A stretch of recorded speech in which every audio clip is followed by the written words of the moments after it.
buenos días, reciban un cordial saludo de quienes conformamos la sección nacional del Ecuador del Instituto Panamericano de Geografía e Historia.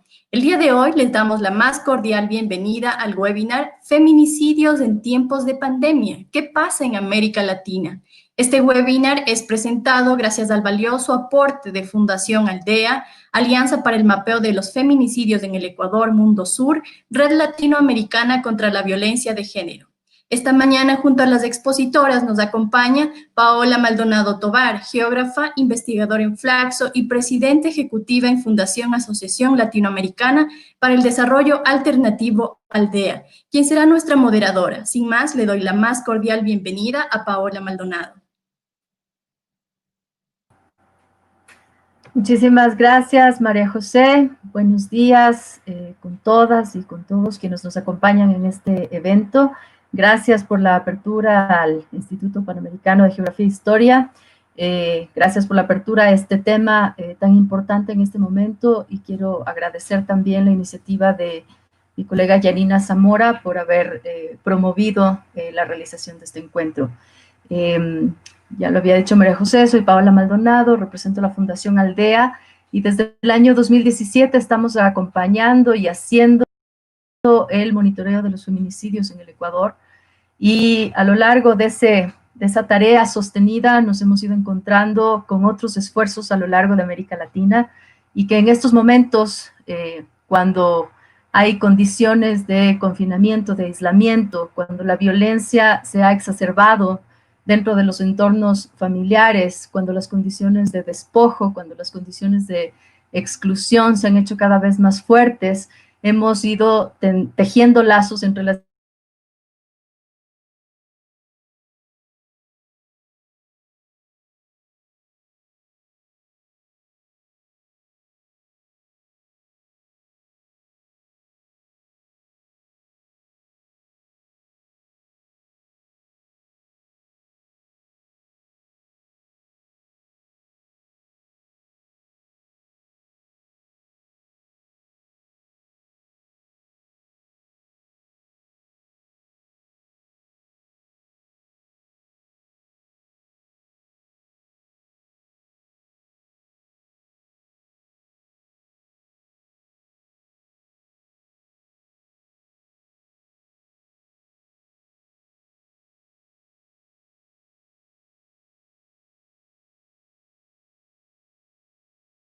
Bien, bueno, nuestra compañera Paola nos había comentado de que iba a tener tal vez algunos problemas con su conexión a internet.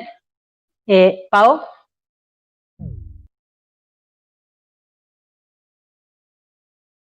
Bueno, mientras Pao, avísanos si nos escuchas.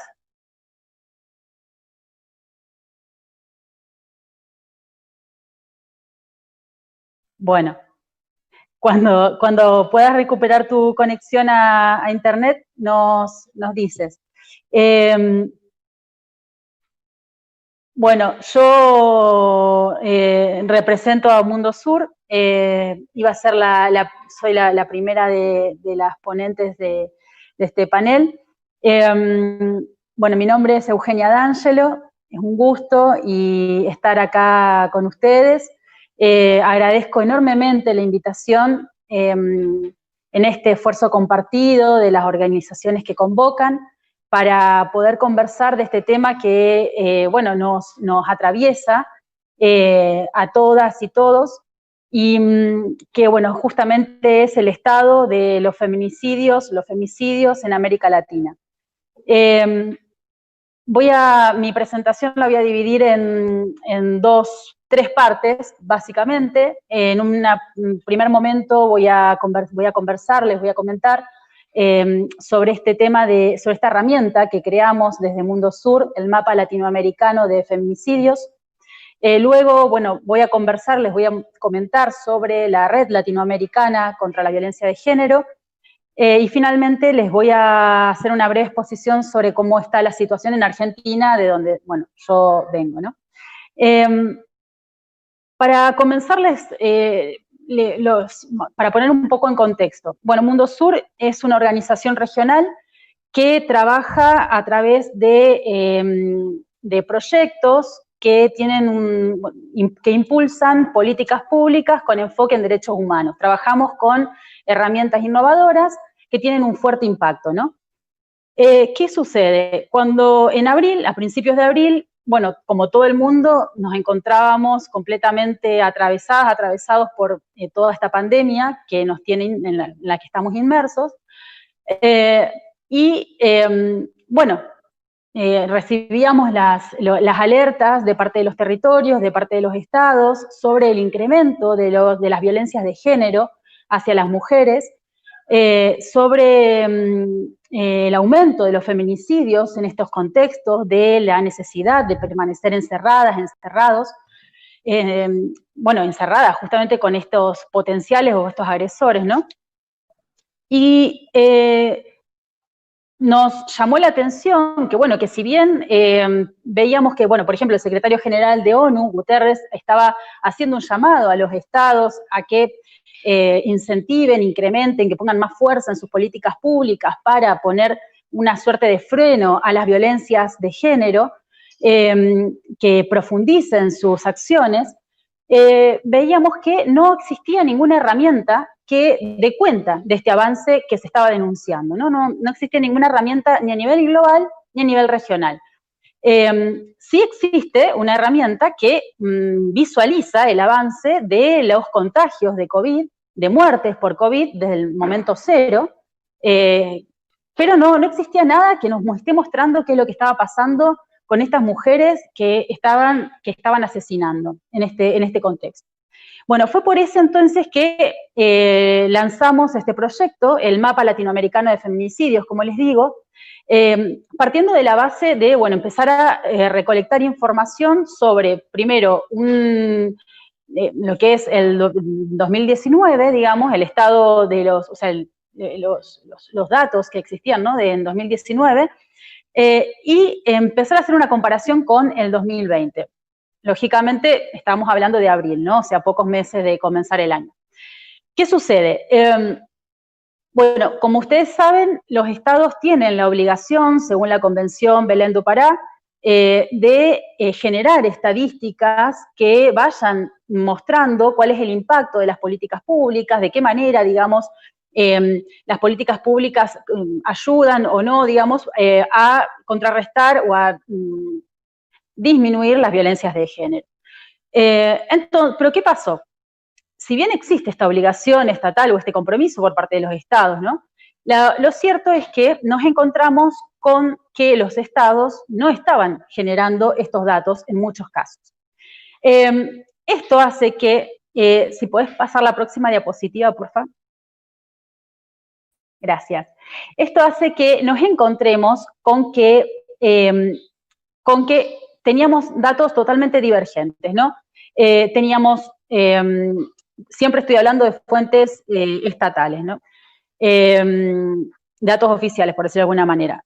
Nos encontrábamos con que había estados que tenían informes de feminicidios a fin de 2019, había muy pocos estados que iban generando o actualizando sus informes mes a mes, y había algunos que inclusive tenían informes totalmente viejos, ¿no? O sea, 2018. Esto lo representamos en un mapa que pueden encontrar en nuestra web, www.mundosur.org, que, bueno, esta es una foto simplemente, ven, ahí estamos sobre Argentina, está en amarillo porque el informe es del 2019, en el caso de Brasil es del 2018, Chile es 2020, bueno, y así. Utiliza, digamos, la gráfica y los colores del semáforo como para ubicarnos dónde estamos. Cuando ustedes se posicionan sobre la herramienta, pueden ver cuál es el detalle o el tipo de registro que se hace, desde el Estado siempre, ¿no? Ahora, ¿qué pasa? Cuando empezamos entonces a generar estos datos, a crear nuestros mapas, bueno, como les decía, creamos un mapa utilizando Tableau, la herramienta, bueno, utilizada es Tableau, un mapa de los números, de las cantidades de muertes que teníamos de mujeres en el 2019. Teníamos muy pocos datos de fuentes oficiales del 2020, ni que hablar de fuentes oficiales que estén mapeando los casos de feminicidios durante la pandemia, desde el comienzo de la cuarentena, que días más, días menos en la mayoría de los países de la región, empieza a mediados de marzo. Y bueno, empezamos entonces a mostrar estos datos en nuestros mapas, ¿no? Haciendo la diferenciación con un filtro de, bueno, fuentes oficiales. Pero se hizo totalmente necesario, por supuesto, empezar a entrelazar los datos, a contrastarlos con el trabajo que venían haciendo las compañeras de las organizaciones, de los observatorios feministas de cada uno de los países de la región. Esto, lógicamente, empezó a dar números mucho más alarmantes de lo que ya de por sí significaban las cifras estatales. Y nos empiezan a generar alertas, ¿no es cierto? O sea, qué sé yo, si se dirigen al mapa van a ver que hay diferentes tipos de alertas. Una de ellas es la alerta a Panamá. ¿Puedes pasarme la próxima diapositiva, por favor? Gracias. Bueno, esta es una de las alertas, de las primeras alertas que generamos, y simplemente tomando las cifras estatales fue en este caso, ¿no? O sea, empezamos a contrastar las cifras y vemos que, según los informes del Ministerio Público panameño, en todo el 2019 hubieron 21 feminicidios, 7 de los cuales fueron entre enero y abril, que es más, o sea, bueno, entre enero y abril. Si comparamos estas cifras con lo que va del año 2020, digamos, descubrimos que para abril de este año ya se registraban 14 casos. Pásame, por favor, la próxima diapositiva. Gracias.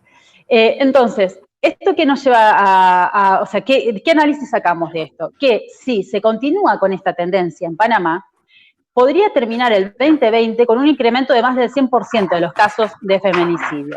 Y esto nos lleva a generar una suerte de denuncia pública, de exigencia, para, bueno, medidas que sean efectivas, que sean eficientes, que sean sostenibles, que sean integrales. Otro de los datos que nosotros empezamos a contrastar, bueno, empezamos a evidenciarnos y a darnos cuenta de que existía también una suerte de subregistro entre los datos que tenían las organizaciones territoriales y los datos que tenían o que mostraban los estados. En este sentido, por ejemplo, vemos que, a ver, en Colombia, el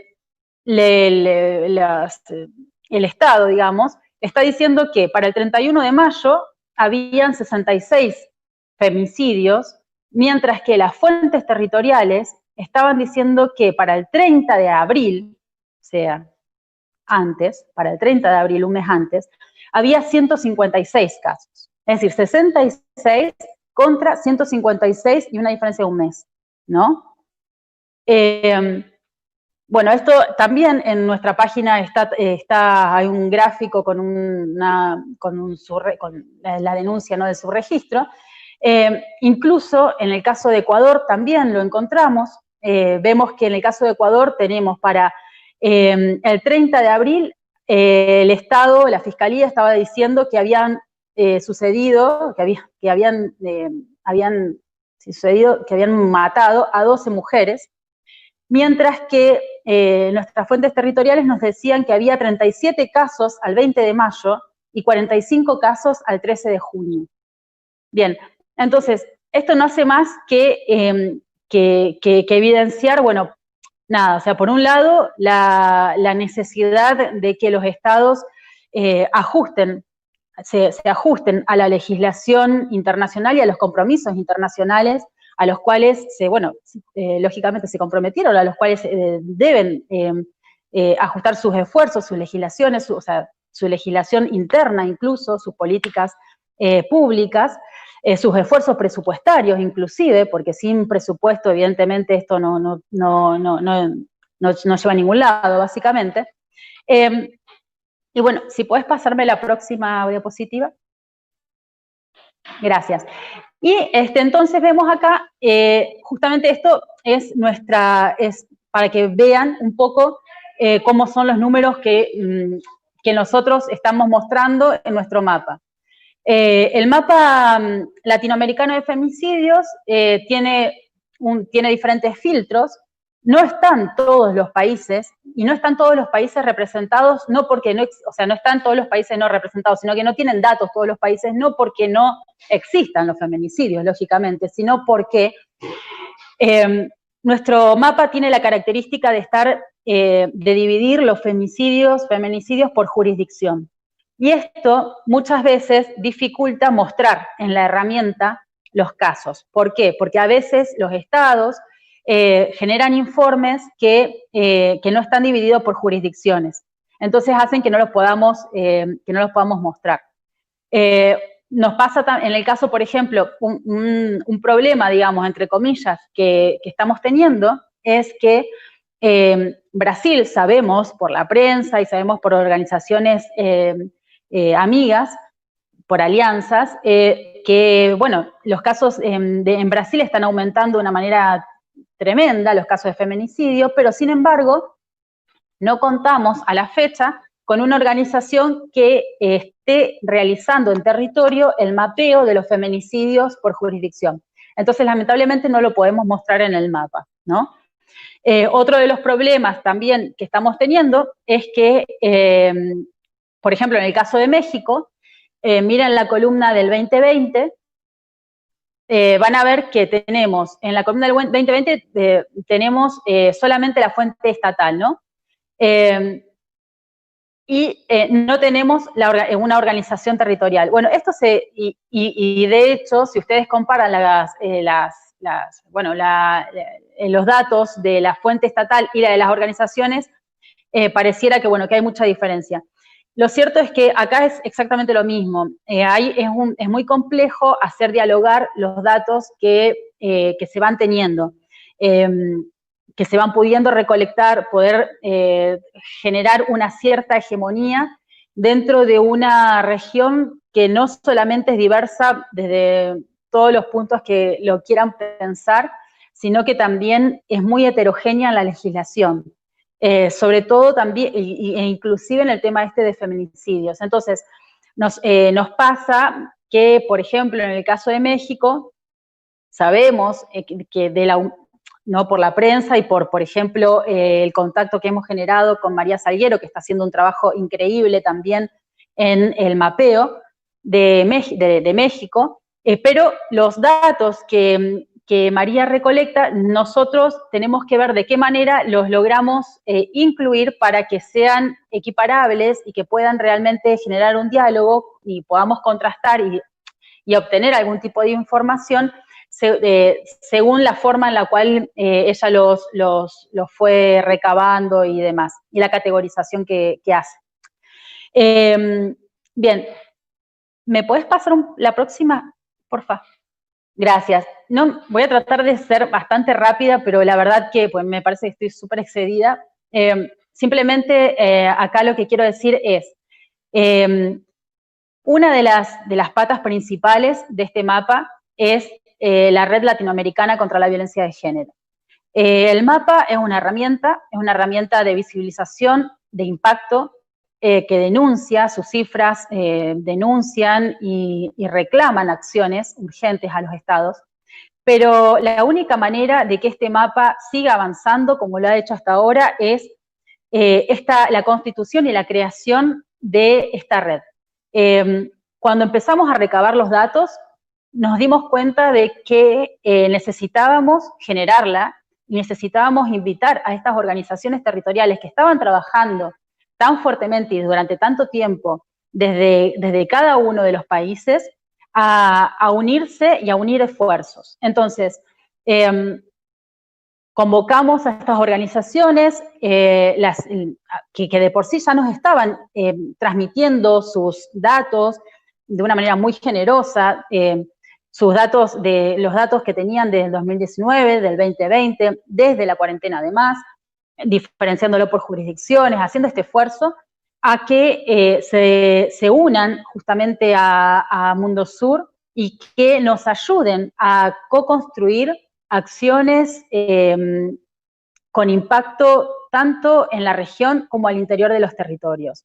Creemos que es la forma, creemos que sabemos, digamos, que hay una diferencia inmensa de contextos, que cada quien parte de una realidad tal vez muy diferente a la otra organización, pero lo cierto es que nos encontramos en la misma lucha. Entonces, ¿puedes pasar la próxima? Gracias. Bueno, esta es una de las reuniones, una de las primeras reuniones, no fue la primera. Actualmente conforman la red las organizaciones que estaban en la pantalla anterior. Son organizaciones de Argentina, Bolivia, Panamá, Nicaragua, Venezuela, El Salvador, Ecuador, por supuesto, México, Perú, Puerto Rico, Guatemala, y además tenemos la suerte de que también el Foro de Mujeres de Mercosur nos acompaña. Entonces, lo cierto es que somos mujeres muy diversas, pero es cierto también que compartimos, como decía anteriormente, la lucha. ¿Me pasas la última diapositiva, por favor? Gracias.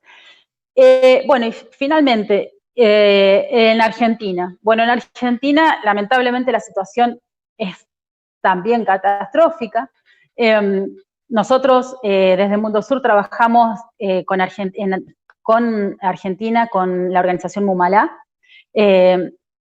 y los datos que nos proporcionó Mumalá son, como ven, totalmente alarmantes. Durante el 2019, 268 varones cometieron 284 femicidios, es decir, que cada 31 horas un varón mató a una mujer. Esto durante el año pasado, ¿no? Y ahora, miren esto, o sea, en 170 días del 2020 ocurrieron ya 133 femicidios. Es decir, que cada 29 horas un varón mata a una mujer. Bueno, esto de por sí, bueno, las cifras lamentablemente hablan solas, lamentablemente es así. Sabemos que los números no queremos que se tomen nuestro trabajo como una suerte de ranking o de simplemente con números vacíos, porque cada una de estas mujeres sabemos que perdió la vida, perdió su historia, perdió sus sueños, y que justamente si fue asesinada, fue también porque hay muchas violencias que anteriormente no fueron escuchadas y no fueron tratadas por quienes tenían la obligación de tratarlas y de escucharlas. Entonces, bueno, nosotros desde Mundo Sur seguimos convocando a las organizaciones a que se unan a nuestros esfuerzos, y bueno, nada más, perdón por extenderme. Gracias.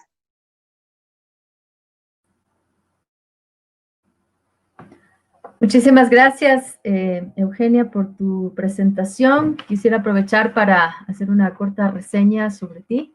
Eugenia De Angelo es abogada, es doctorada en estudios avanzados en derechos humanos en Madrid, directora de Mundo Sur, y también es especialista en cooperación internacional, desarrollo, relaciones internacionales, seguridad, defensa, derecho ambiental y urbanístico.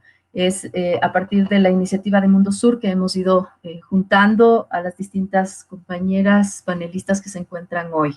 A continuación vamos a pedir la intervención de Geraldina Guerra. Geraldina Guerra es miembro de la Fundación Aldea, también es representante de la Red Nacional de Casas de Acogida para Mujeres en Situación de Violencia en el Ecuador.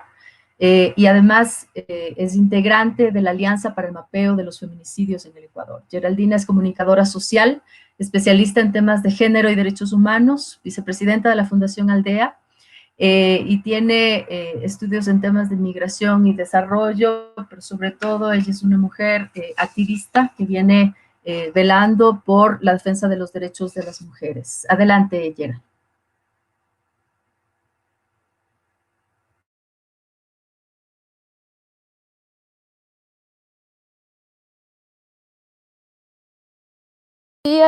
Buenos días con todas, con todos, con todos quienes nos acompañan. Un placer estar esta mañana con esta conexión sorora desde distintos puntos de América Latina. Es un placer estar el día de hoy. Gracias, Eugenia, por tu presentación. Mira, solamente has hecho un pequeño resumen de todo aquello que se repite en todos nuestros países, ¿no? Yo estoy aquí representando a la Red Nacional de Casas de Acogida y a la Alianza para el Mapeo de Femicidios en Ecuador, que es una iniciativa desde sociedad civil frente a los 153 femicidios que ocurrieron en el año 2017. Es decir, en ese año, en Ecuador tiene un pico de femicidios y de casos que llama la atención de las organizaciones que hemos estado en la defensa de derechos y nos planteamos, bueno, ¿qué hacemos ante esa arremetida? No está funcionando la política pública, necesitamos mostrar lo que está pasando en los territorios. Y así fue como empezamos esta alianza. Al momento somos 6 organizaciones, empezamos con el Taller Comunicación Mujer, la CEDU, la Red Nacional de Casas de Acogida, Fundación Aldea. Y al momento también es parte de la alianza el Movimiento de Mujeres de la Merced, que es una organización también que aglutina varios colectivos del país, y el Movimiento de Mujeres del Oro. Ya les voy a ir contando también por qué vimos esta importancia de ir aunando esfuerzos, al igual que ahora lo hace Mundo Sur a nivel latinoamericano, a nivel de país, ¿no? ¿Qué pasa en Ecuador? En Ecuador es tremendo. Les voy a intentar compartir la pantalla porque quería que vean cómo son los mapas, ¿no? Entonces mientras resuelvo eso, quiero decir, nosotros hemos mapeado desde el 2014 al 2020. Si bien nuestra alianza empezó en el 2017, conseguimos ya unos fondos para revisar los datos desde el 2014. Y entonces hemos hecho un esfuerzo enorme como sociedad civil para ir consolidando datos, para ir organizando un sistema de registros, para ir organizando las fuentes, cómo validamos los datos, ¿no? Y ya tenemos al momento, creemos que tenemos ya un mecanismo validado que nos permite decir y nos permite interpelar al Estado con los datos, que es lo mismo que hace Mundo Sur, pero digamos en Ecuador en un nivel micro. Del 2014 al 2019, digamos, hasta junio del 2020, en Ecuador han habido 731 femicidios, o 731 mujeres víctimas de la violencia de género. En lo que va de la pandemia en el 2020, hay, como dijiste, María Eugenia, 45 femicidios. De esos 45 femicidios, 26 casos han sido durante la pandemia, lo cual es muchísimo para un país como Ecuador, que no es Argentina, que no es México, que no es Brasil. De esos casos, les quería comentar un dato que justo estábamos analizando, ¿no? 6 femicidas se han suicidado. Eso quiere decir que el 13% más o menos, que es como la tendencia también acumulada, de los agresores se suicidan. ¿Y qué ha pasado durante la pandemia? Durante la pandemia, los 2 primeros meses hemos estado como silenciadas. No hemos conocido muchos casos, era como todo en silencio. Porque como ustedes saben, la violencia solamente se genera y se multiplica en esto del silencio. Pero en una situación de pandemia, donde las mujeres están encerradas con los mismos agresores, mucho más difícil que se evidencie una violencia y se han ido tapando, ¿no? Entonces, son en las últimas 2 semanas en donde hay un rebrote de la información de los femicidios. Y les quiero contar esto porque estas últimas 2 semanas en donde parece que ahora ya se está mostrando tal cual es, y es como que hubiera venido una ola gigante de pronto en la pandemia y que ahora estamos ya recién mojándonos con todo lo que ha pasado en este tiempo. Los actos de los femicidios han sido los más atroces, digamos, si podemos decir que hay más atroces, ¿no? Son actos atroces, y voy a señalar 2 casos porque no por alarmar, ni por temas de crónica roja, ni por ser amarillista, sino porque creo que una de las herramientas que tenemos como sociedad civil es empezar a decir y a nombrar cómo son asesinadas de esas mujeres y quiénes son los asesinos de esas mujeres o de esas niñas o adolescentes. Durante las últimas 2 semanas han habido 2 feminicidios contra niñas de 8 y 10 años, en unos contextos espantosos y de una manera espantosa. Y cuando digo espantosa es de verdad, mutiladas, desmembradas, metidas de sacos. Esos 2 casos de las niñas que han alarmado mucho al país y a la sociedad civil nos tienen en vilo y nos tienen en alerta permanente. La semana pasada hubo un caso de 2 semanas también de manera atroz de esos femicidios, y hay que decirlo, son atroces, es un odio, es una hazaña que ya está exacerbada y que tenemos que decir, y que como sociedad civil, como organizaciones, como personas, como mujeres, como hombres, ya basta, no pueden haber este tipo de femicidios. 2 hermanas degolladas frente a sus 2 hijos, en la misma casa, por el mismo agresor. Entonces, ¿cómo es posible que esto siga hoy pasando después de todo lo que hemos recorrido como movimiento de mujeres, como movimiento de feministas, todas las legislaciones que se han logrado y hasta el día de hoy sigue habiendo este tipo de crímenes y de asesinatos contra las mujeres? ¿Cuál es la opción que nosotros hemos tenido para mostrar e interpelar al Estado y decirle ya basta, tenemos que empezar a nombrar y ver lo que está pasando en nuestros territorios? Nosotros decidimos utilizar los mapas. ¿Por qué los mapas? Porque los mapas nos permiten graficar, y ahí un poco concuerdo con lo que decías, Eugenia, nos permiten mostrar y nos dicen, tu territorio, en la ciudad donde vives pasa esto, en el país donde vives pasa esto. En el caso de Ecuador, el Estado está dividido por provincias. Entonces, ¿en qué provincias hay más? ¿En qué provincias hay menos? Y decir, bueno, ¿por qué pasa esto en mi provincia? ¿No? Entonces, la idea de nosotros siempre fue cómo interpelamos a la sociedad civil, a la comunidad en general, a las organizaciones del Estado, a que se pongan a trabajar y a concretar la política pública que ya está escrita. Ya tenemos las leyes. En Ecuador tenemos la Ley Orgánica de Prevención y Erradicación de la Violencia. Lo que no tenemos es la concreción de esa ley en los territorios. Ya no queremos en Ecuador más palabras, más discursos, más brigadas, más campañas. No, lo que necesitamos es que haya fondos suficientes para prevenir y para erradicar la violencia, que haya fondos para evitar que esas mujeres que ya están muertas, ahora esas vidas que han sido arrebatadas, poder resarcir y hay una reparación a esos niños o niñas que quedan en la orfandad, a esas familias que quedan como víctimas de femicidios. ¿Dónde está la política pública? Entonces, nuestra pregunta principal, un momento estoy intentando compartirles y no lo logro, así que, bueno, yo lo que les quería decir es que nuestra pregunta principal es ¿por qué el Estado no genera una política pública que pueda estar en cada territorio, en cada provincia, en cada comunidad?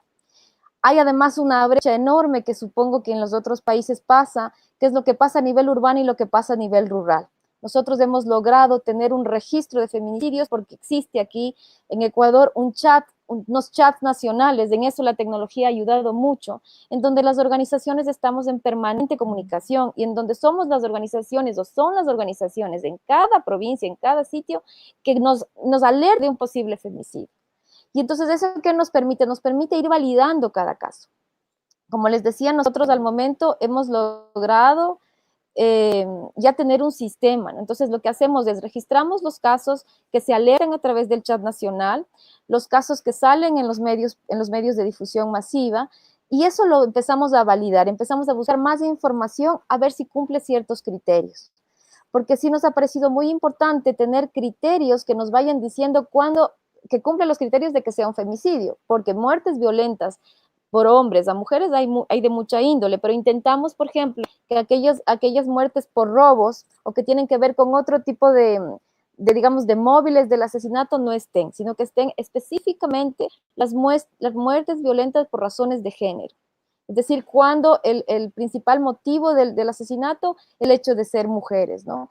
Nosotros también hemos ampliado la mirada, no son solo mujeres, son niñas y adolescentes. Entonces, estamos intentando ampliar. Y ahora, en este año, hemos hecho un esfuerzo por visibilizar otros casos, por ejemplo, el tema de las desaparecidas. ¿Cuántas de las mujeres desaparecidas o de las niñas y adolescentes desaparecidas luego son feminicidios? Al momento en Ecuador hay más de 200 casos de niñas o niños desaparecidos, de los cuales el 70% son de sexo femenino, son mujeres. Lo que quiere decir, y varias de ellas van apareciendo, cada semana, cada 2 semanas ya están muertas, ¿no? Como pasó con los casos de las niñas que les estaba comentando. Ellas estuvieron desaparecidas y luego aparecieron asesinadas. Entonces hay un montón de criterios o de detalles para esto del mapear los feminicidios que nos obliga a pensar y a organizarnos mejor. Para nosotros, ¿cuál ha sido la mayor lección? Primero es recolectar a nivel local o a nivel nacional cuáles son las experiencias de otras organizaciones que ya han mapeado. Y por eso, al momento, parte de la alianza es el Movimiento de Mujeres del Oro y el Movimiento de Mujeres de la Merced, porque fueron ellas quienes empezaron a registrar Desde que aquí en Ecuador tipificó el femicidio, aquí no se tipificó como femicidio, no como feminicidio, fue en el 2016. Y fueron ellas las primeras que empezaron a registrar y alertar.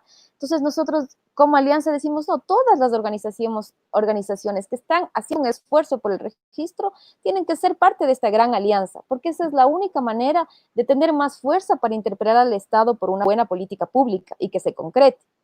Es decir, en ese sentido, yo haría un llamado a que no podemos estar fragmentadas, sino al contrario, tenemos que estar juntas para tener más peso, tanto a nivel local, nacional, regional y mundial, de lo que está ocurriendo en Latinoamérica por el tema de los feminicidios. ¿Qué pasa con los mapas? Como hemos mapeado ya desde el 2017, resulta que estos mapas se han convertido en una herramienta que es vista por sociedad civil, pero también por las instituciones del Estado. ¿Y qué pasa? Eso nos ha permitido dialogar, o como decías, Eugenia, hacer dialogar, hacer que el Estado se siente con sociedad civil, a monitorear y a verificar cada caso y a comprender por qué ellos tienen esos datos de los que tú hablabas, por qué el Estado tiene menos datos que la sociedad civil. Claro, porque ellos tienen otros criterios. En Ecuador, por ejemplo, los casos que se registran son los casos que están judicializados. Y no necesariamente todos los casos de feminicidio se judicializan. Eso depende, ¿no? Por ejemplo, estos casos que yo les hablaba al inicio, el suicidio de este año, esos casos se archivan. Y a veces esos casos no se registran en las listas de los estatales oficiales. Todo eso es un montón de detalles que requieren y ameritan, y además es obligación del Estado encontrar los mecanismos más óptimos o los mejores mecanismos para tener un correcto registro. Eso en Ecuador todavía no hay, y como lo has dicho, Eugenia, tampoco en los otros países de América Latina no tenemos un registro válido que nosotros nos podamos sentir representadas con esos datos que suben, que además no son solo datos, se tratan de vidas de familias enteras, de vidas de mujeres que fueron arrebatadas por una violencia patriarcal. Que el Estado no se hace cargo de enfrentar esa violencia para prevenir estos feminicidios, ¿no? Entonces, ¿cuál es esa lección? Es que tenemos que empezar a sentarnos y dialogar con el Estado por esas cifras y empezar a pelear y decirle, esto eran femicidios, usted tiene que ingresarlos a su registro. Porque esa es la única manera, es el Estado el que tiene toda la competencia, es el Estado el que tiene todos los recursos para poderlo hacerlo realmente a nivel nacional. Nosotros como sociedad civil, como Alianza para el Mapeo, la importancia de los mapas es lograr interpelarle y mover al Estado y decir, esto pasa, por ejemplo, en Ecuador, en donde hay más feminicidios, desde en Guayas, Pichincha y en la provincia de Azuay. ¿Qué está pasando en estas provincias? Provincias centrales, la capital del país, donde está toda la institucionalidad pública. ¿Por qué no funcionan las rutas de atención? ¿Por qué mujeres que acudieron a fiscalía, policía, centros de salud, no fueron atendidas y referidas a centros o casas de refugio? ¿Qué pasó con las rutas de atenciones? ¿Por qué no se está cumpliendo? Protocolos sí hay, lo que no hay es una voluntad real. ¿Qué pasa con el fiscal que no acusa como feminicidio o femicidio, sino que acusa como asesinato porque no encuentran los elementos, a pesar de que es una violación y una violación brutal y luego un asesinato? ¿Por qué el fiscal no acusa como femicidio? ¿Y por qué no sancionado si no acusa como femicidio? No pasa nada en el Ecuador si un fiscal no acusa como es debido. ¿Qué pasa si una jueza no dicta las medidas necesarias para una reparación para familiares víctimas de femicidio? ¿Quién está monitoreando eso? ¿Qué pasa si la policía no hace un parte desde un enfoque de derechos humanos y de género como manda la ley? ¿Qué pasa con los funcionarios y funcionarias públicas que no cumplen su deber tal como dicen los protocolos, en las normativas, en los reglamentos? Entonces, ¿qué es lo que pasa? Los mapas son una herramienta fundamental para interpelar esto al Estado y decirle, ustedes tienen 20 feminicidios, nosotros tenemos 45, empiecen a ver por qué no, pregunten a Fiscalía qué pasó con este caso, pregunten a Policía qué pasó, pregunten acá. Y eso es lo que los mapas en Ecuador nos han dado, esa posibilidad de dialogar con estas instituciones y de decirles, no, están equivocados, no hay 20, ya estamos en 45. A ver, estos son los casos, ¿cómo los están registrando? ¿Por qué no los han registrado? Entonces, esa es como la principal como lección y como principal lección que nosotros en Ecuador hemos aprendido. Necesitamos sentarnos a dialogar con esas instituciones públicas, pero para eso, como sociedad civil, tenemos que estar juntas, no fragmentadas, generando una sola herramienta para que tenga un fuerte peso y entonces para que entonces se sienten a dialogar con nosotros. Esa es como nuestra estrategia. Y luego hay un montón de lecciones aprendidas, un montón de pendientes y cosas que se pueden hacer mejor, pero nosotros como sociedad civil hacemos lo que podemos, porque además esto es un trabajo desde el activismo en Ecuador, no es un trabajo que a nosotros nadie nos paga, es del Estado, él tiene la obligación de afinar criterios, de tener una buena base de datos, de tener un buen observatorio. La sociedad civil aquí en Ecuador hemos hecho lo que podemos hacer desde el activismo y creo que es mucho.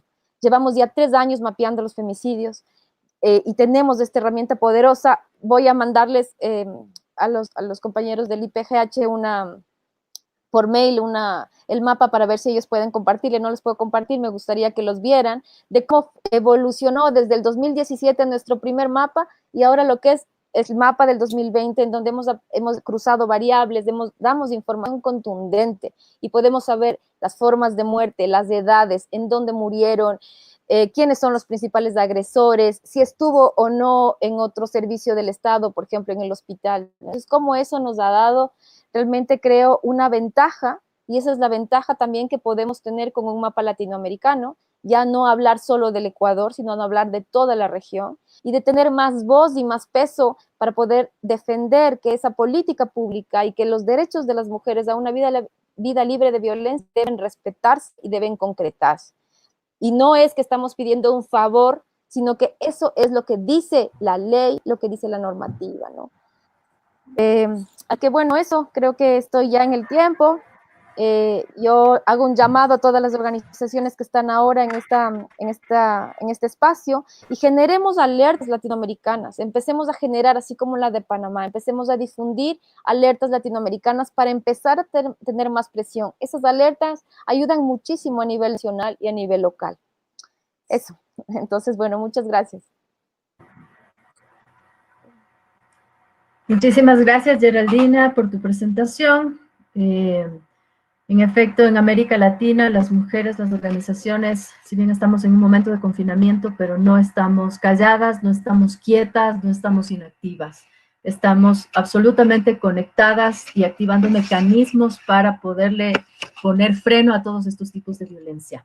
A continuación, invitamos a Débora Upegui Hernández. Ella pertenece al Observatorio de Equidad de Género en Puerto Rico, que es una organización que también está organizando este evento y que también forma parte de la Red Latinoamericana contra la Violencia de Género.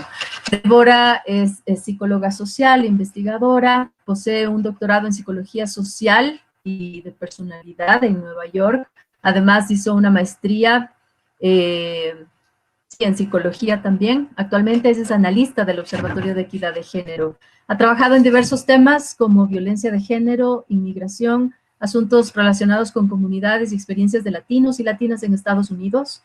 Ha trabajado temas de política de drogas y derechos humanos de las personas con uso problemático de estas sustancias. Quisiéramos que Débora nos pueda comentar cómo está la situación en Puerto Rico y en la región. Adelante, Débora. Bueno. Hola, Geraldine, gracias. Paola, Eugenia, por la invitación para hacer parte de este foro. Confío en que me están escuchando. Para nosotros es bien importante desde Puerto Rico poder conformar parte de esta red latinoamericana de violencia de género, porque como les voy a indicar, Puerto Rico pues tiene una situación bastante particular en términos de su posición política, ya que es una colonia de Estados Unidos, es un territorio no incorporado de Estados Unidos, y por este hecho normalmente no tiene voz ni voto dentro de las Naciones Unidas, ya que su representante ante este foro y ante los foros latinoamericanos se supone que es Estados Unidos. Así que tener una voz aparte de Estados Unidos en Latinoamérica es bien importante. El Observatorio de Equidad de Género... Disculpa, Débora, ¿podrías encender tu cámara, por favor? Ah, disculpa. No, no te estamos mirando. Creo que a mí me parece como que está prendida. Ok. Sí, yo también te veo. ¿Tú me ves? Ok. Incluso voy a compartir una pantalla de una Ahora sí. información que les quería compartir. Entonces, bueno, para dejarles saber un poco del Observatorio de Equidad de Género, es una iniciativa que es bastante reciente, llevamos alrededor de poco más de 3 meses, cuando comenzamos a trabajar, justo empezó también la cuarentena, pero el trabajo de la organización surge de una labor que ya por lo menos 8 organizaciones feministas en Puerto Rico estaban haciendo, desde y antes del 2017, cuando ocurrieron los huracanes de Irma y María en Puerto Rico. Básicamente estas organizaciones se reunieron porque entendieron de que había una emergencia de violencia de género que no se estaba trabajando en el país y simplemente el ver el catastrófico respuesta del gobierno, que simplemente ineficiente, inexistente ante la violencia de género en estas circunstancias de emergencia y desastre, las llevó a unirse y empezar a trabajar este tema, entendiendo que había una necesidad de presentar datos, de mostrarle al gobierno dónde estaban los vacíos y empezar a fiscalizar el trabajo que debería haber estado haciendo el gobierno desde la Procuraduría de las Mujeres. Puerto Rico tiene alrededor de 3.200.000 habitantes. Es una cifra importante porque, como van a ver, los números están bastante altos, pero cuando a veces comparables con algunas regiones de Latinoamérica, pero cuando comparas la cantidad de habitantes, pues la tasa de feminicidios sube. Quería mencionar que políticamente, pues Puerto Rico declaró en el 2017 bancarrota oficial, así que el país está en quiebra, lo que crea una situación bastante particular en cuanto al manejo de los fondos públicos, y hace supuesta que todavía no han declarado cuáles son los servicios esenciales en el país, y esto genera una dificultad aún mayor en tratar de obtener información y servicios que se subsidien los servicios de estas organizaciones. El año pasado, por protestas que se hicieron sociales numerosas, se logró que el gobernador renunciara y asumió la gobernación la gobernadora Wanda Vázquez. Esto lo menciono porque interesantemente e irónicamente, la gobernadora que tenemos ahora es una mujer, pero no por eso se interesa en los temas de violencia de género. Es ex procuradora de las mujeres durante el 2010 al 2017 y aún así, durante esta cuarentena, ella no ha hecho ningún anuncio, ningún statement, ninguna presentación o anuncio sobre la violencia de género asumida desde el rol del gobierno. También quería mencionar, por algunos que no sepan, que en enero de este año Puerto Rico sufrió un terremoto y ha seguido sintiendo temblores bastante seguidos, que conmovió y concernó a la población porque era la primera vez en 100 años que la isla había sufrido un terremoto.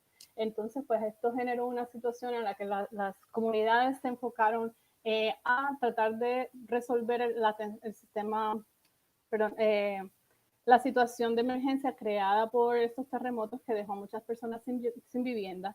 Y aún cuando ya comenzó la cuarentena, pues todavía hay muchas personas que no tienen vivienda y que están viviendo en campamentos de casetas por resultados del terremoto.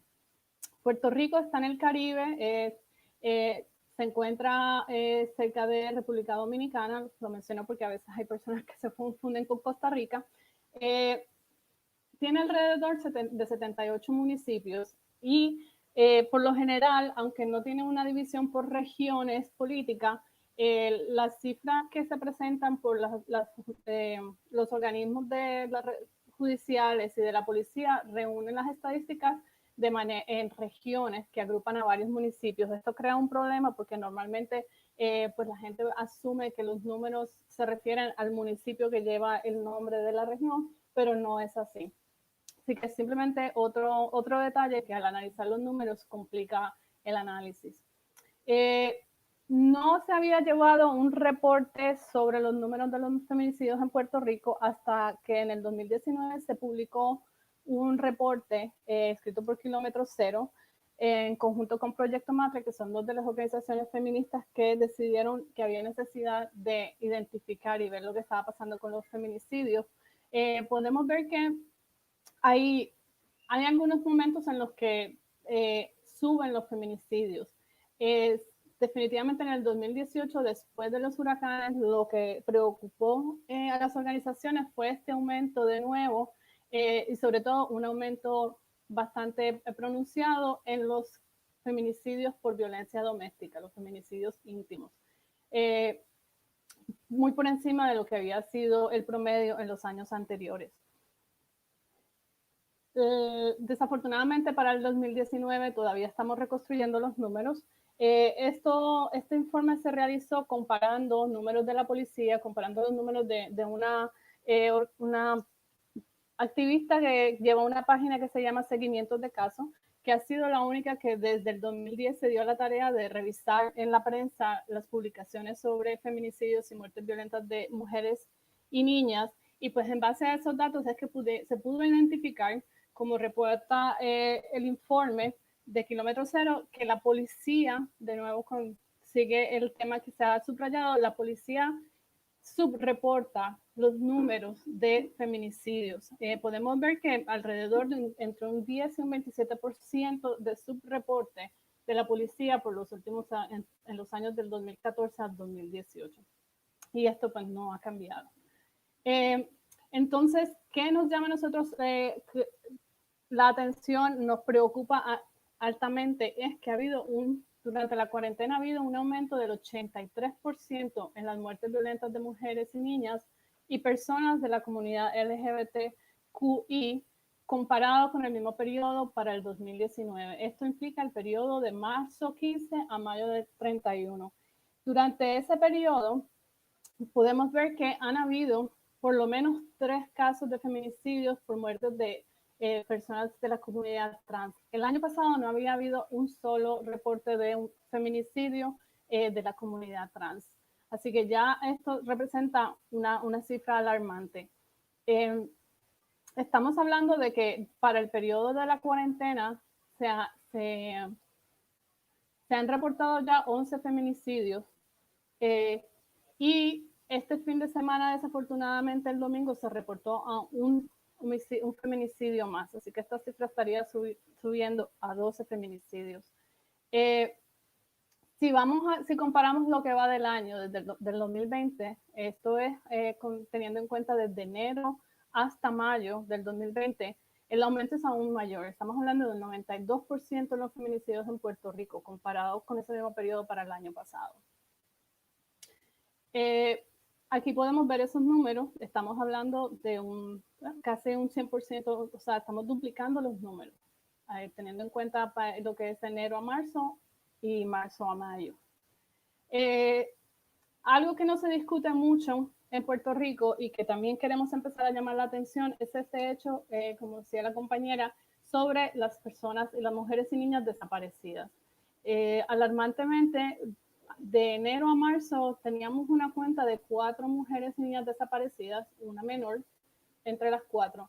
Ya para el periodo de la cuarentena han desaparecido por lo menos 10 mujeres y niñas. 6 de ellas son niñas menores de 18 años. Así que, como habíamos dicho, pues es preocupante porque esto podemos asumir que no sabemos lo que está ocurriendo con estas niñas, están desaparecidas, no sabemos cuáles esfuerzos se están haciendo para buscarlas.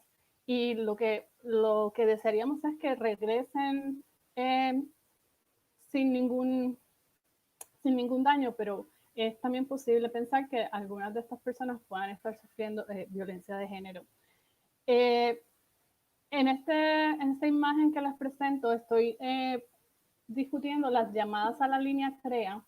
La línea CREA es la línea de teléfono que maneja la Oficina de la Procuradora de las Mujeres, supuestamente para brindar información y ayuda a las mujeres que puedan estar en situaciones de violencia doméstica. Llevamos más de un mes pidiéndoles información sobre cuáles han sido los números de reportados de llamadas y aún no nos han entregado a partir del mes de marzo, no nos han entregado esa información. La información que se había presentado en la prensa nos indica que para el mes de marzo había habido un incremento sustancial, casi el doble de llamadas, pidiendo información y pidiendo ayuda. Y esto es aún más, un aumento mayor al del año pasado, de igual manera. En respuesta a la ineficiencia que se entendía que estaba ocurriendo en cuanto a cómo se estaba manejando esta línea de llamadas, las organizaciones comunitarias de base comunitaria en Puerto Rico decidieron abrir una nueva línea de teléfono manejada por las organizaciones comunitarias, entre las que se encuentran albergues para personas y mujeres que están en situaciones de violencia doméstica, que abrió en abril, el 23 de abril, y un mes después ya estaban manejando un volumen de llamadas mayor que el que reportaba la línea, que en el que en cualquier momento había reportado la línea del gobierno. Así que esto muestra pues, la necesidad que existe y la ineficiencia que estaba presentando el gobierno en su manejo.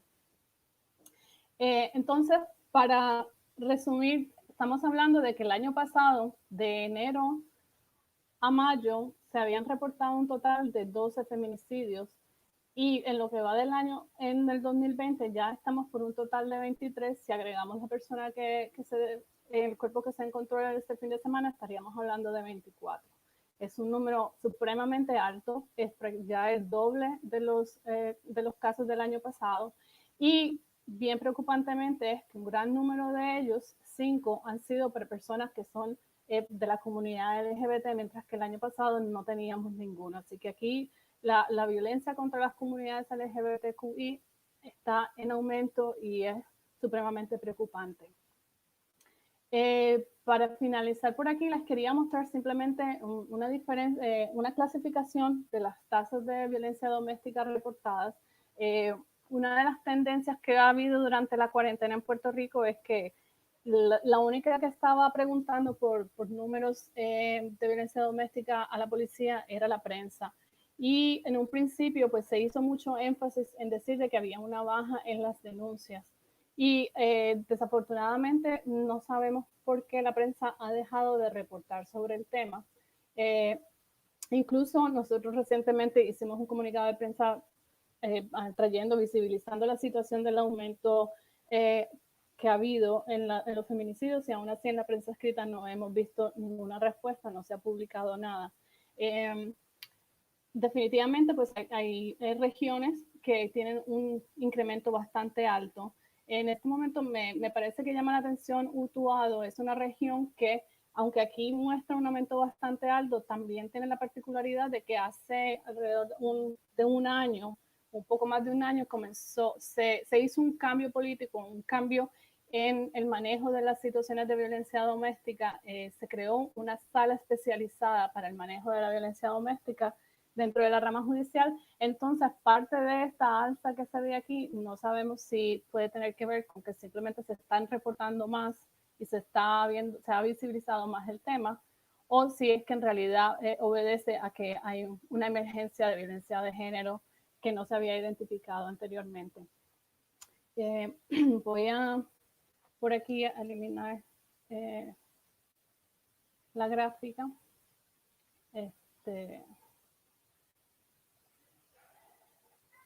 Así que nuestro trabajo, disculpen, tratando de hacer dos cosas a la vez. Para nosotros es bien importante visibilizar esta situación, porque entendemos que el gobierno ha hecho caso omiso, aunque las organizaciones siguen exigiendo que haya una emergencia de violencia de género. Durante la cuarentena no se ha discutido de ninguna manera. La gobernadora en sus órdenes ejecutivas no ha hecho ningún arreglo, no ha mencionado, ni siquiera ha declarado los albergues como servicios esenciales. Puerto Rico estuvo en un toque de queda completo en el que solamente se podía salir para ciertas actividades que estaban dilucidadas en la orden ejecutiva.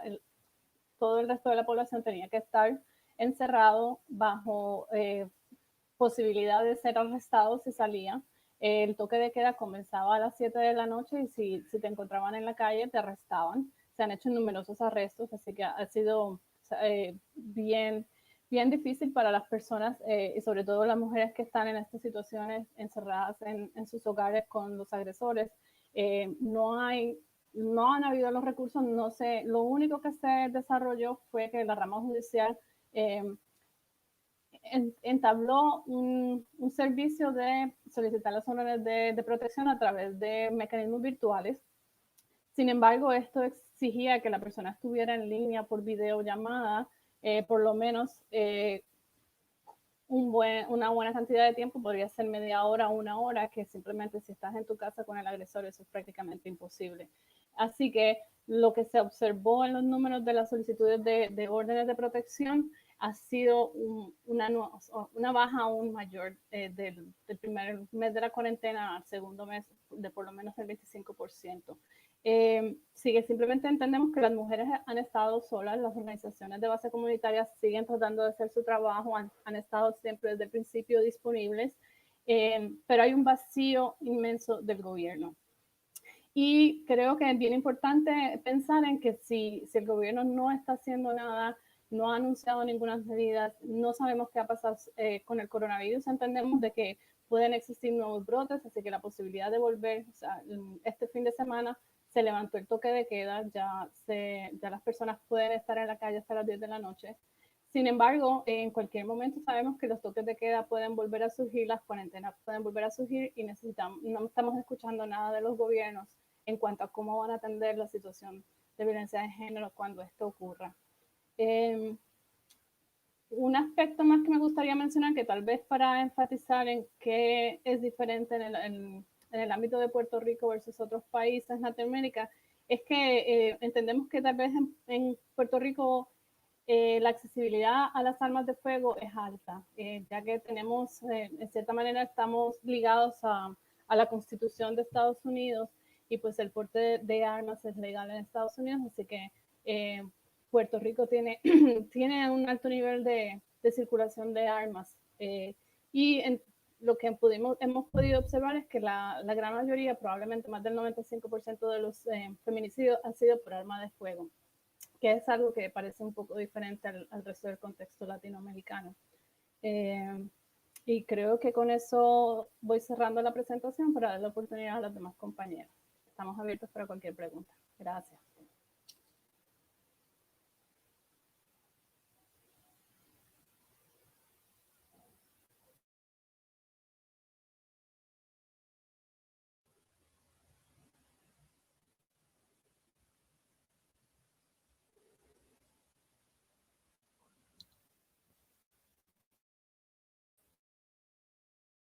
Bien, bueno, mientras esperamos que la compañera Paola se pueda volver a conectar, vamos a dar paso entonces a la compañera Vivian Monteiro, brasileña. Ella reside en Ecuador, es graduada en Derecho por la Universidad Federal de Bahía, es docente desde el año 2001 en temas de Derecho Penal, Derechos Humanos y Criminología en la Universidad Andina Simón Bolívar, Instituto de Altos Estudios Nacionales, entre otras universidades en Brasil y Ecuador.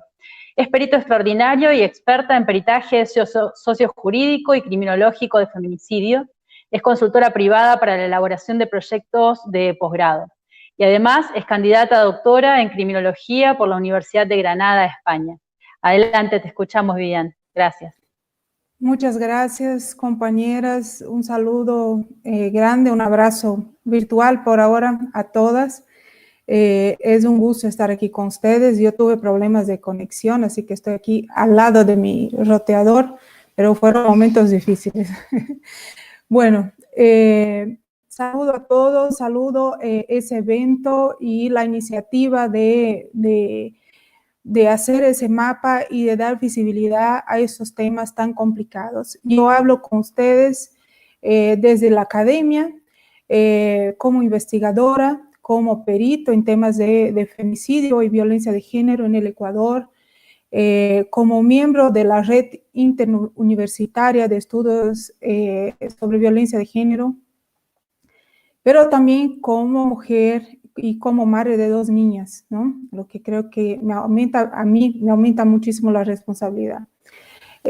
Yo quisiera, solamente les voy a pasar un par de pantallas de esa presentación porque les quiero mostrar parcialmente resultados de una investigación que como la red hemos hecho el año pasado sobre los femicidios, o mejor, muertes violentas de mujeres, porque sabemos que la tipificación como femicidio es una categoría muy poco utilizada y muy precaria todavía. Entonces, hemos solicitado una base de datos oficial de Fiscalía sobre muertes violentas de mujeres en el Ecuador desde el 2015 hasta el 2018. Entonces, les quiero mostrar solamente un par de diapositivas para no cansar, pero lo primero que escuchándoles y leyendo el informe y viendo el mapa me salta a la cabeza, es algo que venimos diciendo, bueno, las feministas venimos diciendo eso hace más de 30 años, y es que la muerte violenta de mujeres es un fenómeno social absolutamente distinto de la muerte violenta de hombres.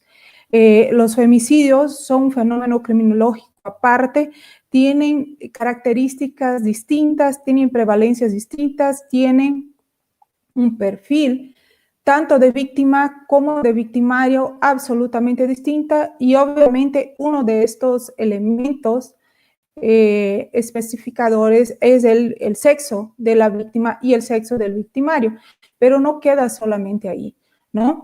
Aunque vengo trabajando en los últimos años muy arduamente en afirmar que el femicidio no es un fenómeno de íntimo, no es un fenómeno estricto a las relaciones íntimas o las relaciones de pareja o el imaginario social del tema de los celos, cosas por el estilo. No podemos dejar de reconocer la prevalencia que hay en las muertes violentas de mujeres por personas conocidas.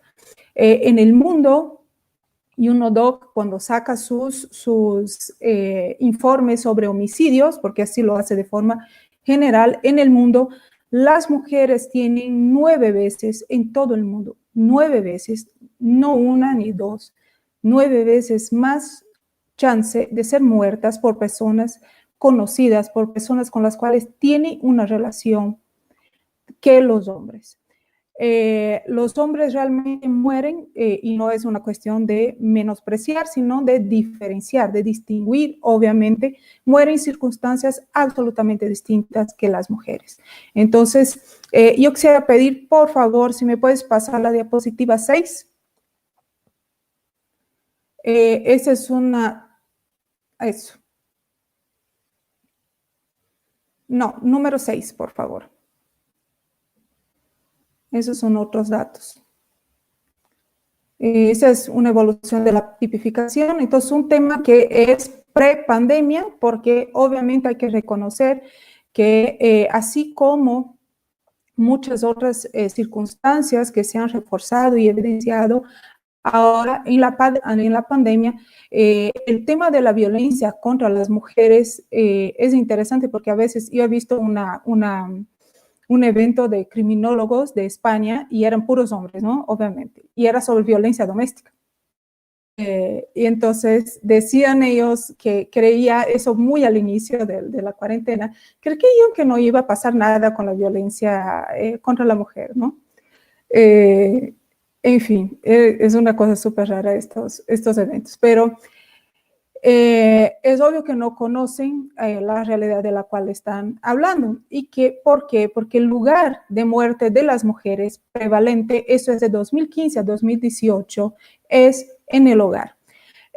La mujer, entonces aquí, 70% de muerte de las mujeres antes de la pandemia ya era en lugares privados en el Ecuador, y aquí si nosotros podríamos conversar largamente sobre la deficiencia de la calificación entre un lugar público y un lugar privado. Ese número es basado limitadamente en lo que dijo Fiscalía. Si uno entra a ver el detalle de qué significa un lugar público y un lugar privado, para ellos va a ver que hay mucho desfase, pero eso es como un mínimo del 70%.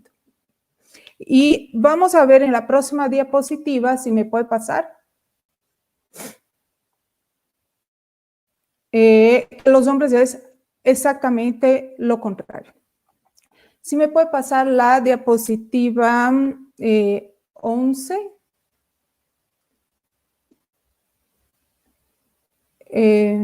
Espera, yo voy a abrir el mío porque no sé en qué diapositiva está y ya me estoy confundiendo, disculpen. Diapositiva 11. Por favor, no es esa. Esa. Muchas gracias. No, anterior. Eso. Esas son las causas, motivos de muerte iniciales por fiscalía. Entonces, voy muy rápidamente. Estos son solamente 3 motivos de muerte. Motivos emocionales o sentimentales. Parece absurdo, pero en el siglo XXI la fiscalía sigue teniendo esa clasificación como motivo de la muerte, ¿no? Contrario a todos los estándares, pues yo comparto muchísimo lo que dijo nuestra compañera anterior de Fundación Aldea, que basta de normas, ¿no? Queremos acción porque estamos llenos de normas y la gente no puede aprender qué es violencia de género y qué son motivos relacionados a género. Pero, en fin, hay los motivos sentimentales o emocionales, hay los motivos llamados actos de odio y hay violación sexual. Entonces, en caso, solo observando estos 3 tipos de muertes, el 71.04% de las mujeres fue muerta en estos años por ese motivo, independiente de la tipificación, porque si vamos a la tipificación vamos a ver un desfase grande, que no es el caso entrar aquí en el detalle, ¿no? Pero imagínense eso. En relación a los hombres, 1.46% de los hombres muere por ese motivo. Y déjenme ver ahí un otro último cuadrito que les quiero mostrar, que sería la diapositiva 12. La siguiente. ¿No? Bueno, sí. La anterior, por favor. Ese como tabla. Eso. Entonces, fijémonos, ahí son números absolutos y porcentajes. Fijémonos en los porcentajes. Esa es una otra clasificación de fiscalía absolutamente cuestionable, pero vean bien el porcentaje, llamo la atención, de muertes violentas que involucran violencia sexual para hombres y mujeres. ¿Ok? 0.17% para hombres, o sea, aproximadamente 0, y 2.56% para mujeres. 31 veces mayor el número. Por violencia intrafamiliar, 53.92% de las mujeres y 5.70% de los hombres, y por ahí les dejo con estos cuadritos. Podemos sacar las diapositivas, por favor. Yo solo quería reforzar esto. Entonces, lo que vemos de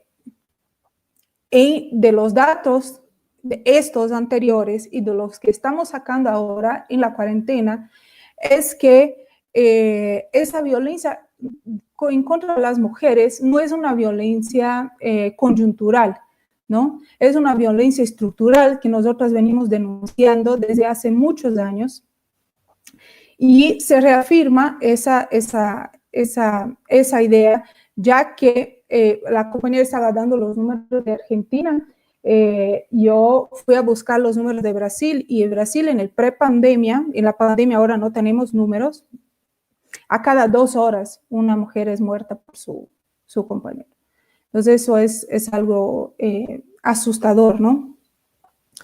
Muy bien, yo voy a intentar hacer un bosquejo de algunos posibles motivos de por qué se han incrementado estos números ahora en la cuarentena.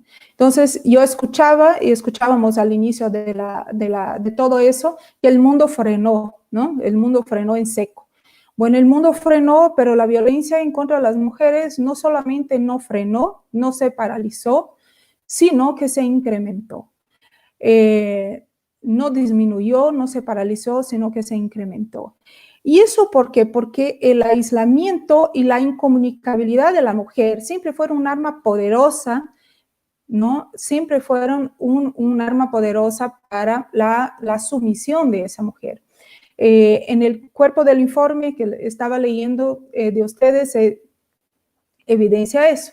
O sea, mantener a la mujer aislada en el caso de la violencia intrafamiliar siempre fue una estrategia de los victimarios, de los hombres violentos, para poder perpetuar y continuar con el ciclo de sumisión y violencia. Entonces, el aislamiento implica en un primer momento para la víctima esa imposibilidad de moverse, esa imposibilidad de huir, de escapar, física, de escapar. Hemos visto casos en toda Latinoamérica, en Perú, en Argentina, incluso de chicas desaparecidas que a sus familias no les han dejado salir a buscar a sus hijas desaparecidas y al final aparecen muertas. Son casos de feminicidio por efecto de la cuarentena. No se han receptado denuncias, no se han habilitado la movilidad para esas personas. Entonces, ese es un primer hecho muy evidente de que estas mujeres se han quedado aisladas, sin movilidad y también sin voz, como bien dijo alguna compañera anterior, ¿no? Entonces, el aislamiento es esa estrategia de dominación. Yo pensando en eso me acordaba de que la neurociencia ahora confirma eso, pero la filosofía, corrientes filosóficas hindú, árabe y egipcias súper antiguas decían que el ser humano, o sea, mente humana, aprende mediante el contraste. Y ese contraste es justamente, hay un dicho árabe que es, el que nunca probó el amargo no sabe distinguir el sabor dulce. Yo creo que al revés, lo contrario también es verdadero, ¿no? Que sí podemos afirmar eso. Si yo no puedo saber qué es lo distinto, yo naturalizo esa violencia. Esa es una arma poderosa, sobre todo en contra de las niñas, ¿no? De las violencias múltiples que sufren nuestras niñas en sus hogares. Pero esa posibilidad de mantener a la mujer sin esa capacidad de contraste, sin esa voz, es un mecanismo eficiente de naturalización y de fabricación de esa dependencia y de esa indefensión que va generando con el tiempo la violencia. Eso en la violencia intrafamiliar de forma general. Y si pensamos ahora que estamos físicamente inmovilizadas, entonces estos fenómenos se potencializan y aumentan muchísimo. Otra cosa que pensaba en relación a las víctimas es que el objetivo del aislamiento obviamente es evitar el contagio y promover el cuidado, ¿no? El cuidado fue una palabra bastante manoseada, bastante repetida ahora desde muchos espacios. Obviamente sabemos que eso en la práctica tiene un tinte absolutamente femenino, el cuidado tiene un sexo muy claro, pero para las mujeres, y eso también las feministas venimos hablando desde muchos años, la casa no es el lugar de protección, no es necesariamente un lugar de cuidado, por lo menos no de cuidado de las propias mujeres, ¿no? Es un lugar en que las mujeres prestan este servicio de cuidado, pero que no reciben ese cuidado. Es el lugar de más riesgo para las mujeres en el mundo y riesgo de vida, o riesgo de muerte, mejor, ¿no? Entonces, en relación a los victimarios, este aislamiento, ¿qué es lo que produce? De la misma forma que refuerza en las mujeres esa naturalización, esa indefensión, y el sentimiento, sobre todo, de no tener a dónde ir ni a quién recurrir, también los victimarios refuerzan el otro lado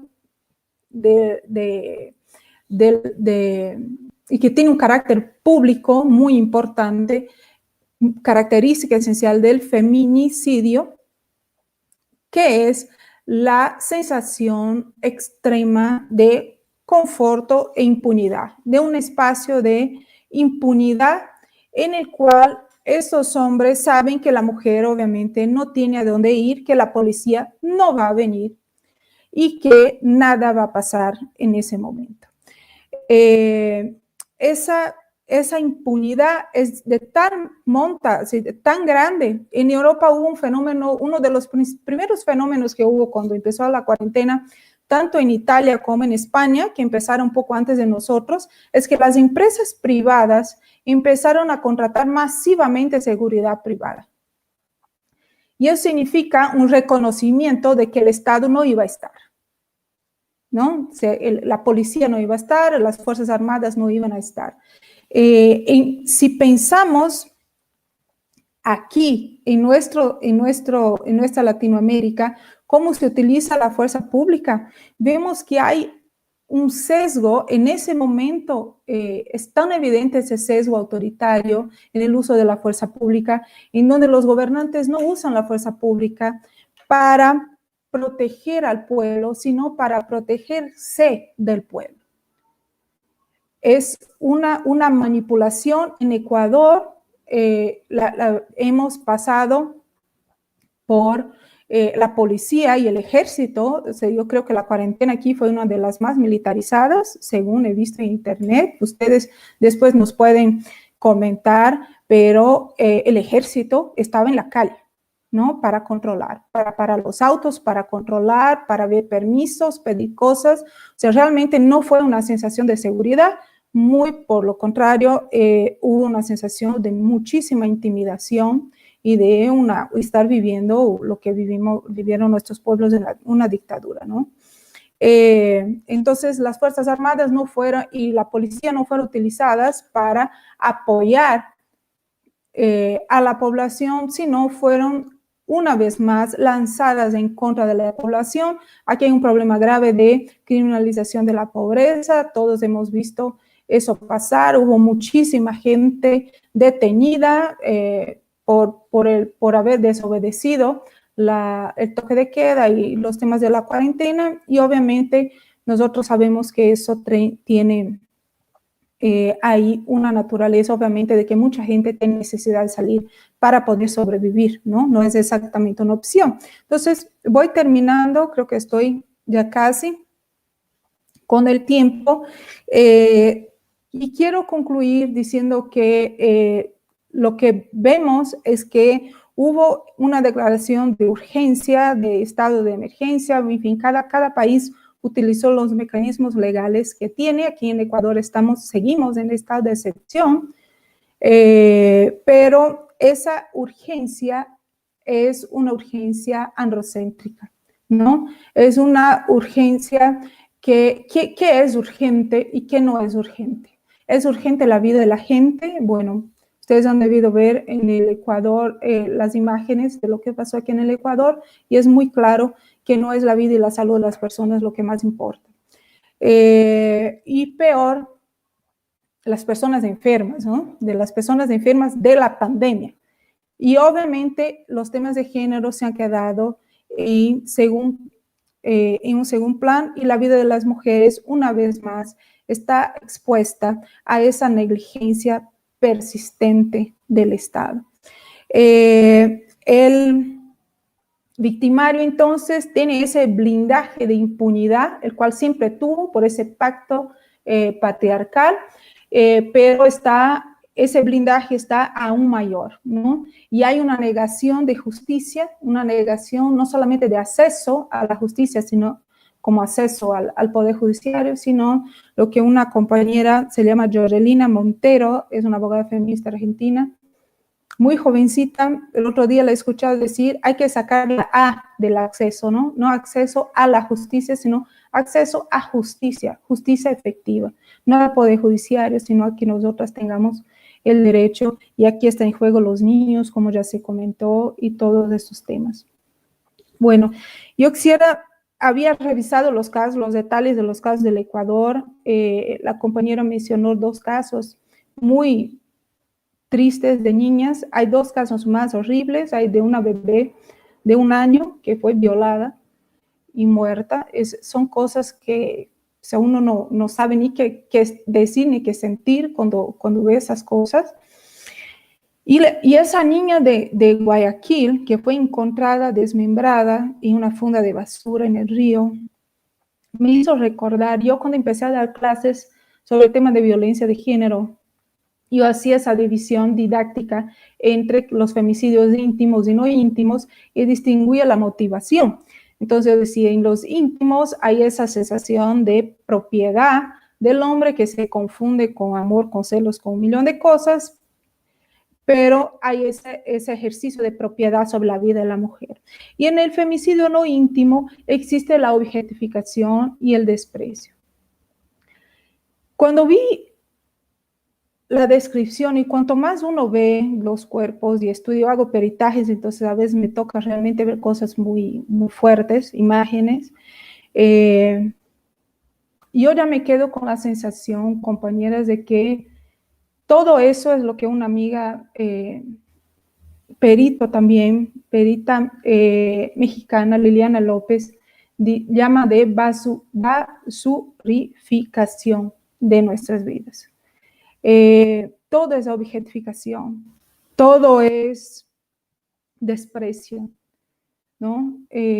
Aunque sea por los padres, el papá de esa niña que la vendió, y de tantas formas distintas. Si nosotros vamos a ver, todos los delitos tienen unos rasgos de crueldad que son realmente una muestra muy, muy triste de lo que es esa misoginia de la cual nosotras venimos hablando hace tanto tiempo y que a veces es tan difícil de hacer comprender a la gente de forma general, ¿no? Hombres y mujeres, sobre todo en el sistema de justicia, en donde yo tengo que intentar convencer a la gente de que esto existe. Entonces, yo quiero terminar felicitándoles por el trabajo y diciendo que nosotras necesitamos seguir trabajando, a veces sacrificando nuestra propia estabilidad emocional. Yo les digo eso de forma muy personal, porque el mundo necesita de trabajo, el mundo necesita ver y saber y nombrar a todas estas mujeres para que podamos luchar, ¿no? El Estado, el Estado, muchos hombres y muchas mujeres siguen negando esa realidad, y cabe a nosotras mostrar y evidenciar para que, bueno, ese fenómeno en alguna medida, en algún momento pueda disminuir, tener algún impacto sobre eso. Muchas gracias.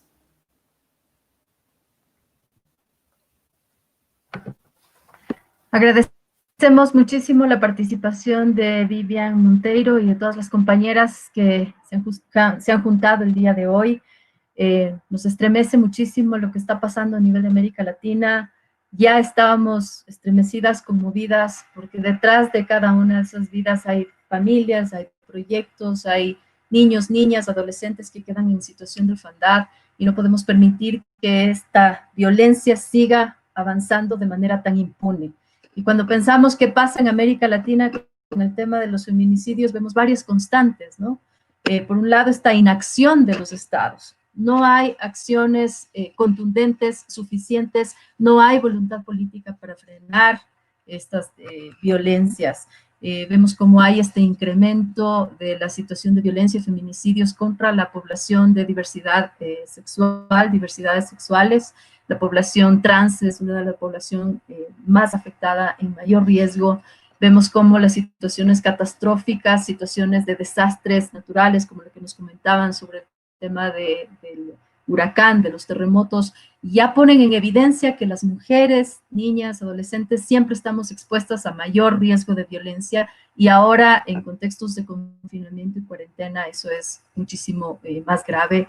El tema del subregistro, esta relación tan fuerte entre feminicidios y desapariciones, creo que nos obliga a pensar otras formas de ir conectándonos y analizando y entendiendo qué es lo que pasa con los temas de la violencia. Yo quisiera agradecer muchísimo a las compañeras que han participado, y desde la Red Latinoamericana contra la Violencia de Género se ha se ha elaborado un manifiesto, y quisiera pedirle a Eugenia que por favor pudiera compartirnos este texto. Bien, voy a pedir por favor a Servio si puede mostrar mi presentación. Es la penúltima filmina, por favor, si es posible. Un segundito, ¿ya? Sí, claro.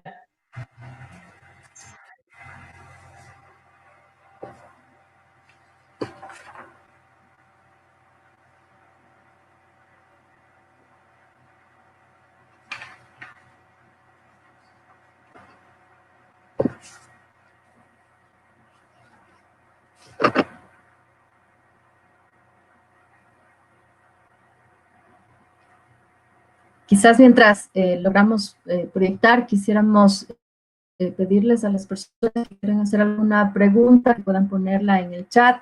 Después de esto vamos Muchas a dar gracias. paso a una pequeña intervención.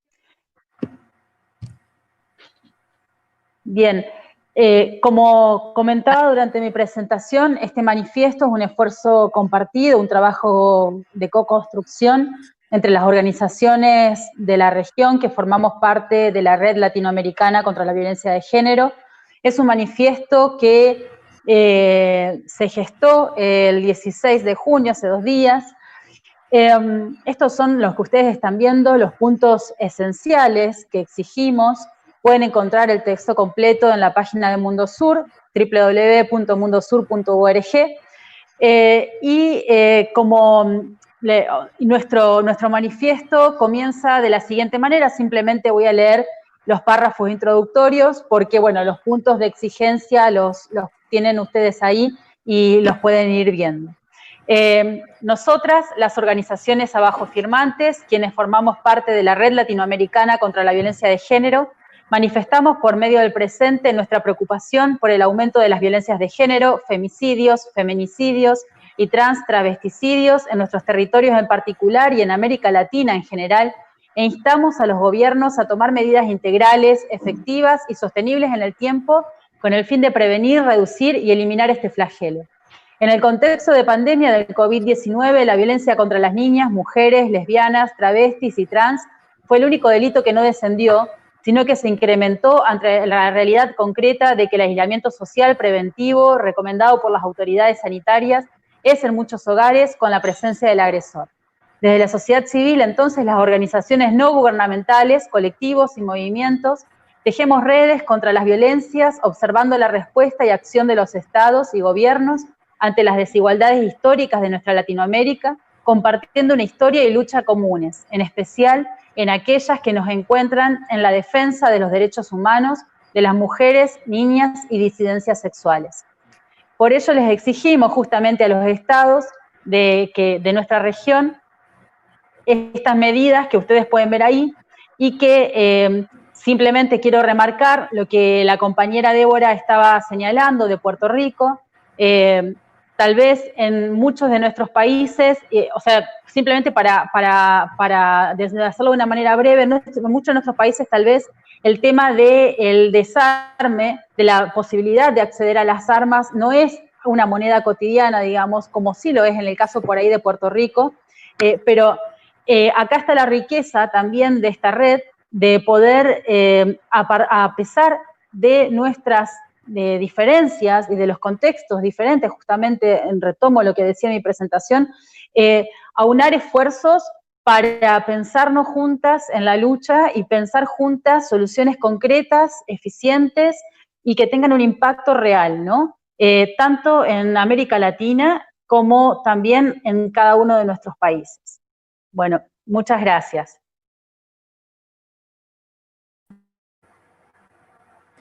Muchas gracias, Eugenia, por esta lectura del manifiesto. Así como se había mencionado también en contextos rurales, en entornos de territorios de pueblos indígenas, en contextos de territorios de pueblos afro, montubios y toda la riqueza cultural, no solamente esa violencia de género está presente, sino que se ha sumado y se ha exacerbado a toda la violencia por las actividades extractivas que no han parado tampoco. Así que la violencia de género y la violencia en cada uno de esos territorios se suma y genera un contexto mucho más grave. Quisiéramos dar paso nuevamente entonces a María José. Muchas gracias, Pau. Hay muchos comentarios positivos respecto a este webinar en el chat de YouTube. Invitamos también a quienes nos están mirando en este momento a que dejen sus preguntas inquietudes o comentarios.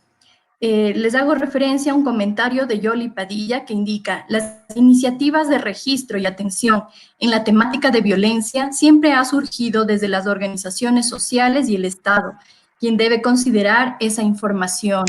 Escuchamos sus opiniones respecto a este comentario.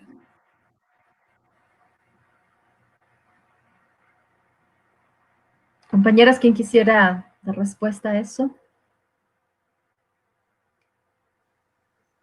Sí, si me permiten ahí para responder a Yoli, sí somos las organizaciones quienes en realidad hemos empujado durante más de 30, 40, 100 años para interpelar al Estado a que tome acciones. Y sí somos las organizaciones que nos tenemos que juntar para ir mejorando estos registros, para ir mostrando lo que sucede, de una manera que el Estado no tenga por dónde perderse y no tenga ningún pretexto.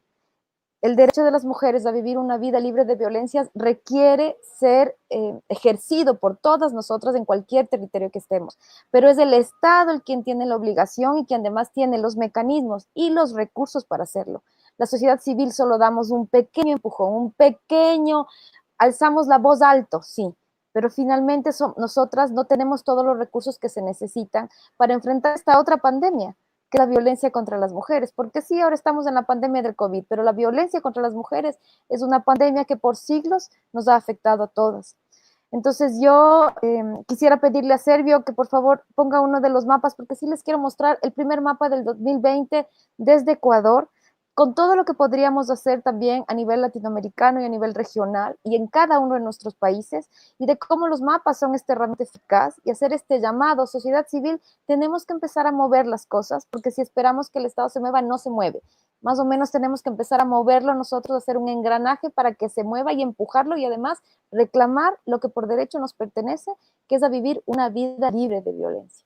Este mapa es el primer mapa que sacamos en el 2020, el que ustedes pueden ver, y hace un compendio desde el 2014, como les había comentado, hicimos un convenio, y miren todo lo que nosotros le estamos dando al Estado, toda la información que el Estado ya tiene y ni siquiera cruza las variables.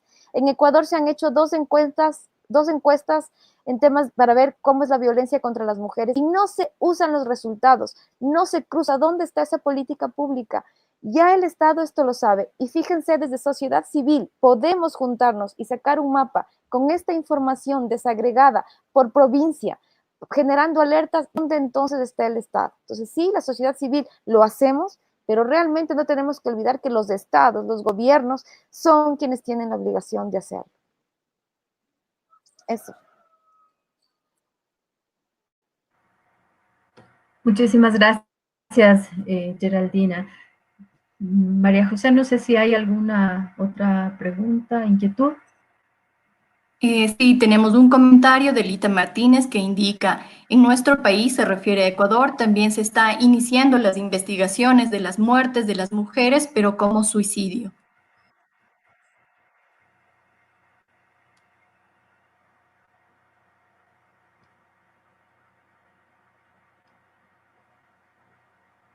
Gerald, ¿algún Sí, es comentario? cierto, ¿O Vivian? hay muchas cosas pendientes, muchos datos, y lo que está sucediendo a muchas mujeres, adultas, pero también niñas y adolescentes, hay suicidios, salen en los partes como suicidios. ¿Y hasta qué punto realmente son suicidios? La sociedad civil no tenemos todos los recursos para investigar a ver si es cierto, para asegurar que haya un perito antropológico en ese levantamiento del parte desde Fiscalía. Y eso es tarea del Estado. Creemos que muchos de los suicidios que ahora están, y eso deberíamos irlo viendo, cómo lo monitoreamos en los otros países, cuántos suicidios de las mujeres durante la pandemia realmente han sido suicidios, o se trata de femicidios y de feminicidios, ¿no? De acuerdo a cada normativa.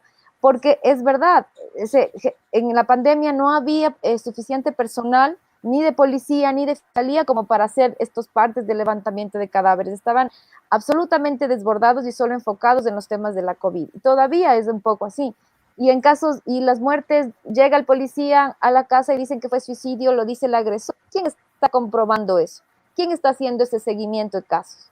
Las organizaciones lo estamos haciendo y lo están haciendo, como dice Lita, el CEPAM en Guayaquil, a muchos casos, pero eso es una pequeña muestra de todos los casos que pueden haber. Y si hablamos a nivel regional, creo que la tarea todavía nos queda larga, ¿no? Por eso, lo que yo hago un llamado a que nos juntemos y a que sigamos generando estas alertas para obligar a que sea el Estado el que cree mecanismos de seguimiento de todos los casos que se han producido durante la pandemia. Porque decía Vivian, la violencia contra las mujeres y los feminicidios son los únicos delitos que no han parado durante esta pandemia.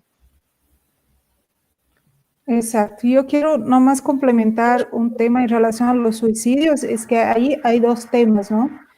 Hay lo que serían suicidios simulados, que es eso lo que estamos diciendo, la posibilidad de que hayan suicidios simulados y que al Estado no interesa para nada descubrir qué fue lo que pasó realmente. Y hay lo que podrían ser suicidios ocasionados por violencia de género, ¿no? O sea, la mujer está en el ciclo de violencia. Hemos visto algunos de estos casos aquí en el Ecuador. Yo no me acuerdo ahora realmente, hace un tiempito que no veo estos datos, pero hay unos casos famosos. Me acuerdo de dos ahora en Riobamba, de chicas que fueron violadas y estaban siendo perseguidas y se quitaron la vida. Entonces, esto es otro tema que debemos observar, porque son muertes. Por eso, o sea, el tema del femicidio está muy bien, hay que insistir, hay que posicionar, pero todavía estamos muy lejos de que el Estado dé la respuesta que queremos en relación a esa tipificación o a la utilización correcta de las categorías de género.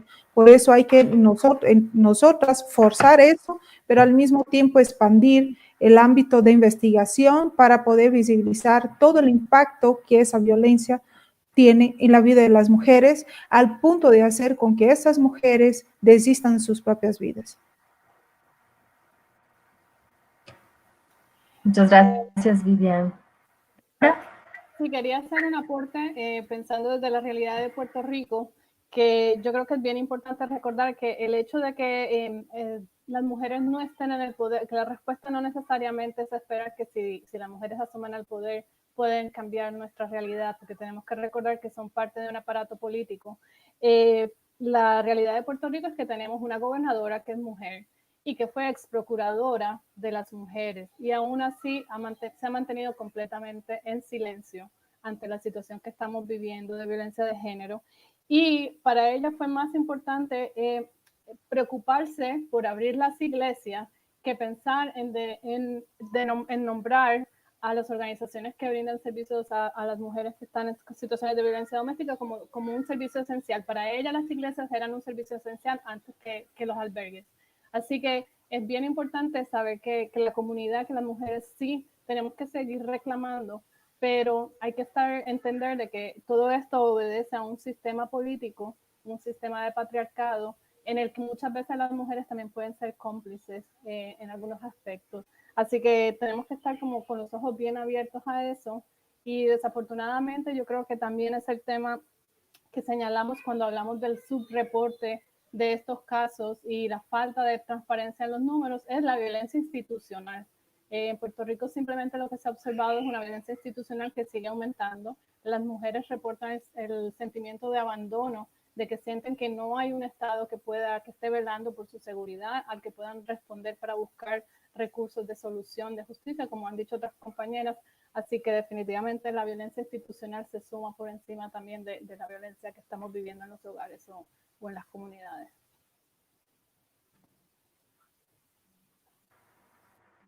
Muchísimas gracias, Débora.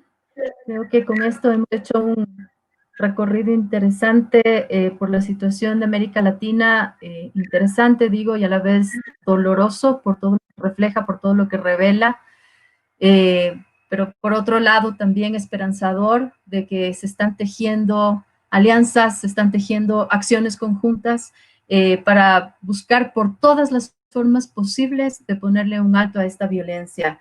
Me parece muy importante y quiero felicitar al Instituto Panamericano de Geografía e Historia por abrir la oportunidad a este tema, a este espacio. ya lo había hecho también en una ocasión anterior, y queremos rescatar la importancia que tiene la geografía en visibilizar estas situaciones de violencia y hacer concreto este fenómeno visible, concreto en cada uno de estos territorios donde nosotras habitamos y donde nosotras hacemos posible la vida también. Desde la geografía, entonces, nuestro rol está en aportar, en mostrar y en crear memoria y ojalá crear acciones de manera conjunta. Quiero nuevamente agradecer a Eugenia de Mundo Sur y de la Red Latinoamericana por esta iniciativa, por habernos conectado a todas y por el esfuerzo de ir creando y construyendo este mapa latinoamericano. Les invitamos a todos y a todas a seguir las publicaciones, porque así como se monitorea y se cuentan los casos de COVID, asimismo queremos seguir recordando a todas estas mujeres que ya no están, rindiéndoles un homenaje y decirles que todas las acciones que hacemos es para que sus vidas hayan tenido un sentido de poner un alto a toda esta violencia que enfrentamos. Quiero agradecer a Débora del Observatorio de Género de Puerto Rico, quiero agradecer muchísimo a Geraldina Guerra, quiero agradecer también a Vivian Monteiro, creo que nos han dado cada una luces súper importantes y aportes muy útiles como para encontrar nuevas pistas, nuevas aristas de ir analizando este tema y buscando estrategias. Muchas gracias a María José Vizcaíno también por este espacio y como les digo, les invitamos a seguir sumándose, ojalá nos hayan escuchado de otras redes, de otras organizaciones que quieran sumarse a este esfuerzo conjunto. Muchísimas gracias, compañeras, por este evento. Muchísimas gracias, Pao, por tu valioso aporte. Nuevamente queremos agradecer la valiosa participación y aportes de nuestras expositoras del día de hoy y también del público que nos acompañó esta mañana. Te invitamos a suscribirse en nuestra página web www.ipgh.gov.es para estar al tanto de este y otros eventos científicos. Hasta un próximo webinar. Muchísimas gracias. Fue un gusto. Hasta luego, gracias. Hasta luego. Gracias.